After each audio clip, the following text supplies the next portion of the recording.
కేరళ రాష్ట్రంలోని ఇడుక్కి జిల్లాలో మనం ఉన్నాం. ఒక రైతు ఇంటి వద్ద ఉన్నాం. ఇదంతా కూడా పూర్తి అటవీ ప్రాంతం. ఆ ఎదురుగా చూసుకుంటే ఇవన్నీ కొండలు గుట్టలు కనిపిస్తున్నాయి. ఎందుకంటే ఇదంతా హిల్ స్టేషన్, ఏటవాలుగా ఉన్న ప్రాంతంలోనే అనేక రకాల పంటలు వీళ్ళు సాగు చేస్తున్నారు. ఎక్కువగా వీళ్ళు 4 ఎకరాల్లో యాలకులు పండిస్తున్నారు. అదేవిధంగా ఇవి చూస్తే ఇవన్నీ కూడా లవంగాలు. సో ఈ లవంగాలు ఇంటి ముందు ఆరబోసుకున్నారు. సో మనం కందులు, పప్పులు ఇవన్నీ పండిస్తూ పోసుకుంటాం. వీళ్ళు అదేవిధంగా ఒక్క కూడా సాగు చేస్తున్నారు. ఒక్క కూడా కొంత పంట ఇక్కడ పోసుకొని ఉంచారు.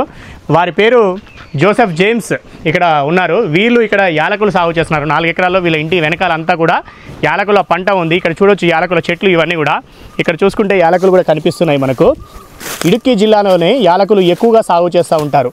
ప్రపంచవ్యాప్తంగా 35,000 టన్నుల యాలకుల పంట ప్రతి సంవత్సరం ఉత్పత్తి అవుతుంటే అందులో దాదాపు 10,000 టన్నులకు పైగా పంట ఈ ఇడుక్కి జిల్లా నుంచే పండిస్తున్నారు. సో వీళ్ళు మాత్రం యాలకులు పెద్ద పెద్ద చెట్ల నీడలో పండిస్తున్నారు. అవన్నీ కూడా జాక్ ఫ్రూట్, పనస చెట్లు ఉన్నాయి. దాంతోపాటుగా ఒక్క వేసుకున్నారు, కొబ్బరి చెట్లు వేసుకున్నారు. ఇట్లా అనేక రకాల పంటలు సాగు చేస్తున్నారు. మన ఇళ్ళ ముందు సాధారణంగా ఒడ్లు ఇట్లాంటి పంటలు ఆరబోసుకుంటూ ఉంటారు కొంతమంది. సో ఇక్కడ మాత్రం వీళ్ళు యాలకులు, లవంగాలు ఇలాంటి పంటలన్నీ ఆరబోసుకొని సాగు చేస్తున్నారు. మరి మొక్కజొన్న విత్తనాలతో పాటు microbial biological pesticides, microbial biological న్యూట్రియంట్లతో పాటు ఈ ముందుకొచ్చింది ల్యూమినారా లెగసీ.